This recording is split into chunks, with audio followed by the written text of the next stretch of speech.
ملے گا، ہسٹری میں نہیں ملے گا، انگلش کی کتابوں میں نہیں ملے گا. ان 3 سوالوں کا جواب رب کے قرآن میں ملے گا اور مصطفیٰ کے فرمان میں ملے گا.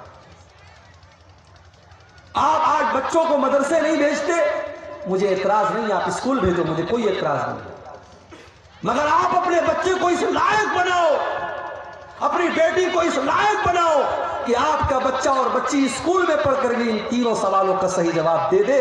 اسے پتا ہو کہ اس کا رب کون ہے، اسے پتا ہو اس کا اسلام، اس کا دین کیا ہے، اور اس کو پتا ہو کہ اس کے نبی کیا. جس اسکول میں کرسمس کے موقع پر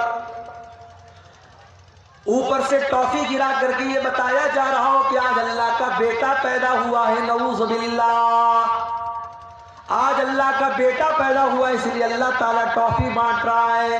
جہاں اسکول میں بچوں کو یہ تعلیم دی جا رہی ہو، وہاں کا بچہ کیسے مسلمان ہوگا؟ جہاں لڑکیوں کو یہ سکھایا جا رہا ہو کہ تمہارے بدن کا کوئی پردہ نہیں ہے، تم جیسے چاہے ویسے کپڑے پہن کر کے نکل سکتی ہو، وہاں پڑھنے والی لڑکی کہاں سے پردہ کرے گی اور اس کی آنکھوں میں کہاں سے شرم و حیا آئے گی؟ اسی لیے آج مسلمان لڑکیاں غیروں کے ساتھ فرار ہو رہی ہیں. نام تھا سلمہ بانو، نام تھا عائشہ بانو، اس نے نام رکھ لیا سنگیتا دیوی، سیتا دیوی، اس نے مذہب بھی تبدیل کر لیا، اس نے مرتد بھی ہو گئی. وہ کتنی مثالیں موجود ہیں. آفتاب اور شرطا کی کہانی تو بہت میڈیا والوں نے چلائی، مگر اس جیسی لاکھوں کہانیاں جہاں مسلمان لڑکیوں کو باقاعدہ جال میں پھنسایا گیا اور ان کو مرتد بنایا گیا اور مار کر کے عزت لوٹ کر کے ختم کر دیا گیا، ان کہانیوں کو کوئی میڈیا والا چلانے کو تیار نہیں ہے. اور آج تو میڈیا والوں کو بھی خریدا جا رہا ہے. اس ملک میں ایک چینل تھا، اس چینل جو تھوڑی بہت سچائی دکھاتا تھا، اس کو بھی بہت بڑے لوگوں نے خرید لیا. یہ الگ بات ہے کہ ایک ایسا بھی جرنلسٹ تھا، ایک ایسا بھی پترکار تھا، صحافی تھا، وہ نہیں بکا. اس نے کہا میں NDTV سے استعفیٰ دے دوں گا، مگر میں جھوٹ کا ساتھ نہیں دے سکتا. اللہ ایسے پترکاروں اور ایسے جرنلسٹ کی حفاظت کرے، انہیں اور سچ بولنے کی کوشش کرے. میرے بھائیوں، آپ سوچئے کہ آج ہماری بیٹیوں کے پاس دین کی تعلیم نہیں، انہیں ایمان کی اہمیت نہیں پتا، اور قبر میں یہی 3 سوال پوچھا جائے گا: تیرا رب کون ہے، تیرے نبی کون ہے، تیرا دین کیا ہے.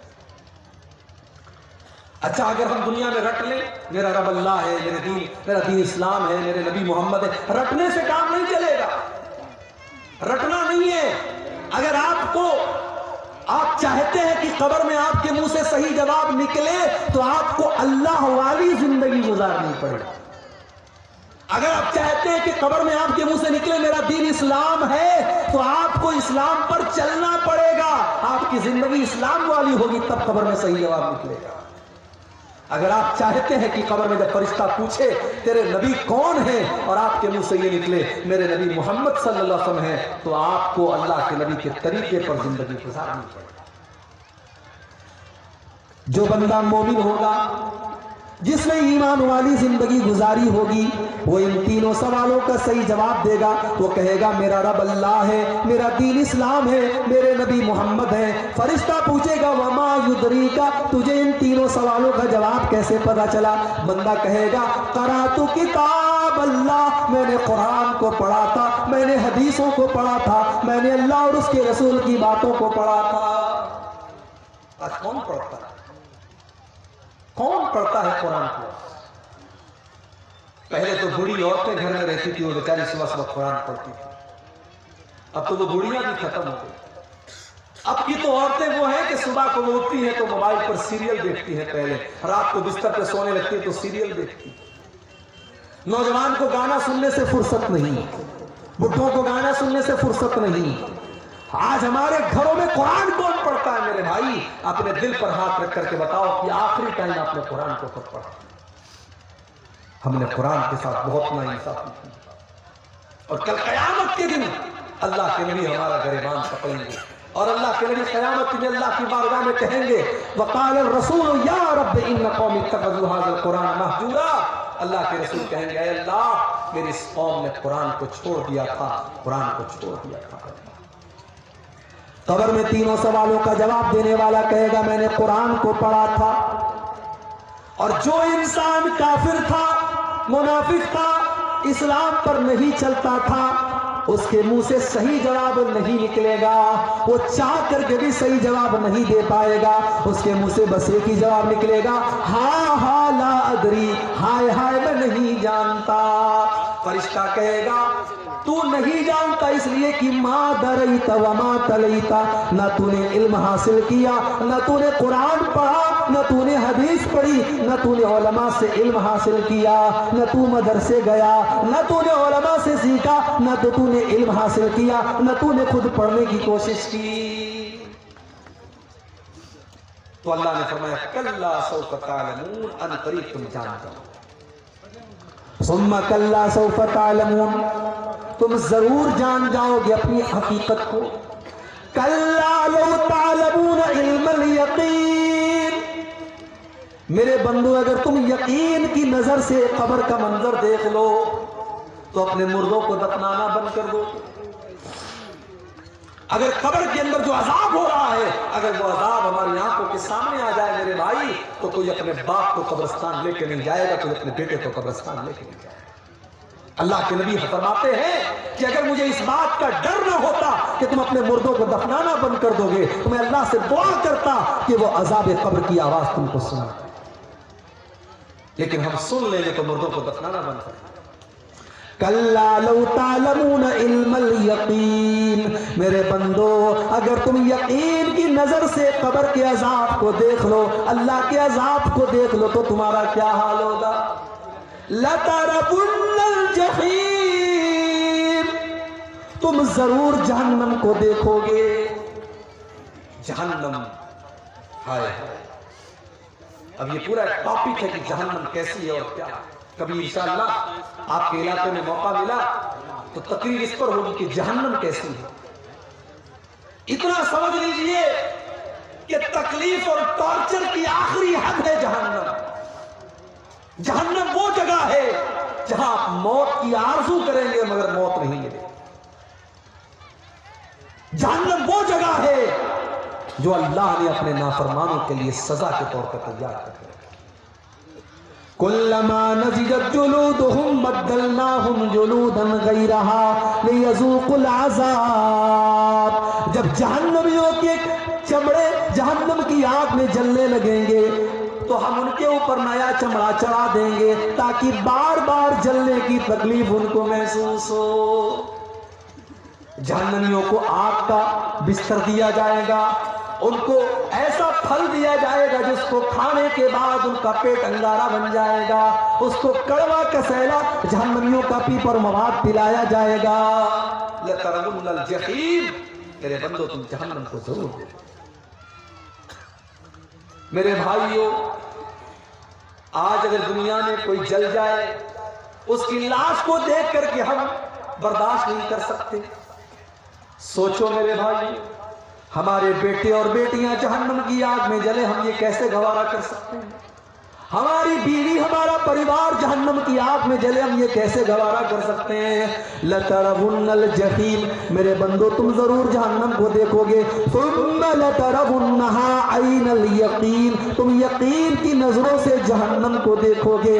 ثُمَّ لَتُسْأَلُنَّ يَوْمَئِذٍ عَنِ النَّعِيمِ، اور دنیا میں ہم نے جو نعمتیں دی ہیں ان نعمتوں کا تم کو قیامت کے دن حساب دینا پڑے گا۔ ایک واقعہ سنا کر کے بات ختم کر رہا ہوں، رات کافی ہو، آپ کو اچھا کھانا مل رہا ہے، اچھے مکان میں آپ رہتے ہیں، آپ کے بال بچے تندرست ہیں، آپ کو اللہ نے اگر ان نعمتوں سے نوازا ہے، ان نعمتوں کا حساب اللہ کی بارگاہ میں آپ کو دینا پڑے گا۔ صحیح ابن حبان کی روایت ہے، ایک دن حضرت عمر فاروق اپنے گھر سے نکلے، دوپہر کا ٹائم تھا، گھر سے نکلے، راستے میں ابو بکر صدیق سے ملاقات ہوئی۔ ابو بکر صدیق نے پوچھا کہ اے عمر کیا بات ہے، دوپہر میں کیوں نکلے ہو؟ حضرت عمر نے سچ بات بتا دی، کہا کہ ما اخرجنی الا الجوع، اے ابو بکر کیا بتاؤں، بہت تیز بھوک لگی ہے، کئی دنوں سے کھانا نہیں کھایا ہے، میں بھوک سے پریشان ہو کر کے نکلا ہوں۔ حضرت ابو بکر صدیق نے کہا اللہ کی قسم، جس وجہ سے تم نکلے ہو اسی وجہ سے میں نکلا ہوں، میں نے بھی کئی دن سے کھانا نہیں کھایا ہے، میں بھی بھوک سے پریشان ہو کر کے نکلا۔